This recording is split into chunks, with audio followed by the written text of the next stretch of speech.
कल आपके सामने लिखा हुआ है, ये आपके रिफ्लेक्शन ऑफ लाइट का जो लेसन है फिजिक्स का, उसका एक महत्वपूर्ण क्वेश्चन है।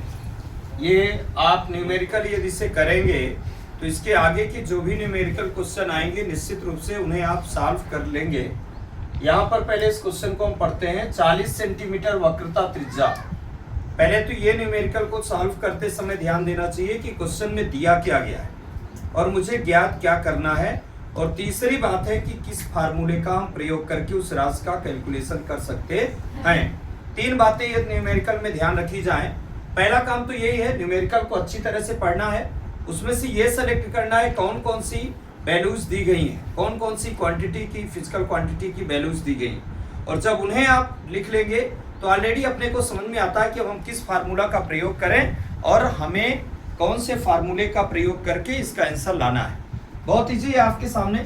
40 सेंटीमीटर वक्रता त्रिज्या कह रहा है तो केवल वक्रता त्रिज्या पर नोटिस नहीं करना बच्चों, अपने को इसको भी देखना है। यहाँ कौन सा दर्पण यूज कर रहा है, या तो अवतल दर्पण यूज कर रहा है या तो उत्तल दर्पण। आपको पता है कि अवतल दर्पण की वक्रता त्रिज्या और फोकस दूरी दोनों का मान सदैव सदैव क्या होगा, ऋणात्मक। फोकस दूरी और वक्रता त्रिज्या, यानी यहाँ पर आपको अवतल दर्पण यानी R बराबर आपको केवल 40 नहीं लिखना है बच्चों, इसके पहले -40 यानी माइनस साइन का प्रयोग करना है।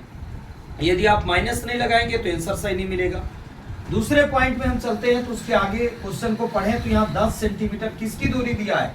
यहाँ पर देखेंगे डिस्टेंस पर एक वस्तु है, वस्तु की दूरी को जनरली हम किसके द्वारा रिप्रेजेंट करेंगे, यू के द्वारा। वस्तु की दूरी ऑलवेज क्या होती है, निगेटिव। चाहे आप कॉनकेव मिरर लें या कॉन्वेक्स लें, दोनों में ही निगेटिव वैल्यू इसकी होती है। निगेटिव साइन इसमें लगाना है आपको, बिकॉज आपको मैंने साइन कन्वेंशन का पहला पॉइंट बताया कि ऑलवेज हम वस्तु को किस तरफ रखते हैं, दर्पण के बाएं साइड में यानी LHS में रखते हैं। ये बात थोड़ा सा नोटिस करने की आवश्यकता है। मेरे पास और क्या दिया है, इसमें कुछ दिया नहीं है। अब हमको भी का मान निकालना है तो पहली बात ज्ञात क्या क्या करना है, भी की वैल्यू ज्ञात करना है।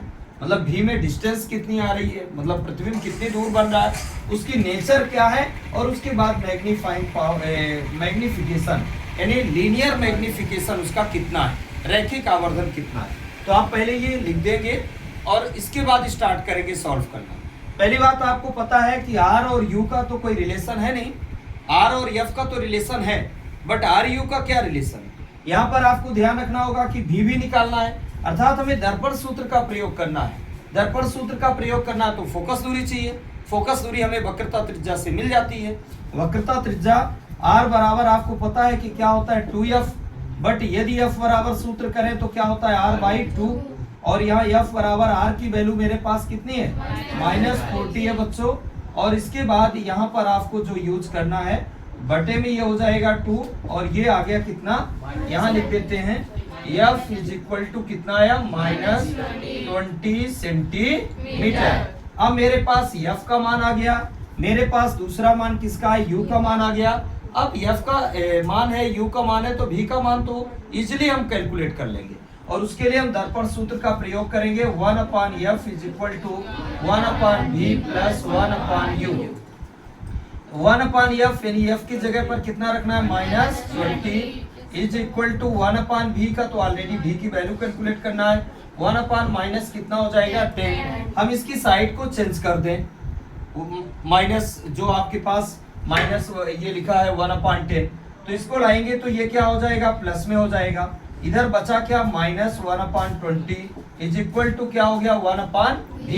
यहाँ पर इसका एलसीएम लेंगे तो यहाँ लिखेंगे एलसीएम ऑफ 10 and 20 कितना आएगा बच्चों, 20 आएगा, मालूम है ना सबको। तो एलसीएम 20 आया, इसको डिवाइड करेंगे तो 1 × 2 आ जाएगा, और माइनस ये 1 आ जाएगा, डिवाइडेड बाई क्या होगा, 20 होगा। = आपके पास 1/ क्या आ गया, V। थोड़ा सा स्पेस की कमी है, मैं इस साइड में लिख रहा हूँ। ये आपका 1 2 जा कितना हो गया, यानी 2 1 जा बोल सकते हैं आप, 2 हो गया। तो यहाँ आ गया 2 में आप 1 घटा दें तो कितना बचा भाई, आपके पास 1 बचेगा, बट मैं पूरा एक एक लाइन लिख रहा हूँ। 1/20 आया, और = क्या आया, 1/V। क्रॉस मल्टीप्लाई कर दे, V = 20 सेंटीमीटर। एक बात थोड़ी सरप्राइजिंग आपको लग रही होगी कि इसमें अवतल दर्पण ले रहे हैं तो प्रतिबिंब की दूरी पॉजिटिव कैसे आ रही, इसके साथ पॉजिटिव चिन्ह ये प्रदर्शित करता है कि जो इमेज बन रहा है वो दर्पण के पीछे बन रहा है।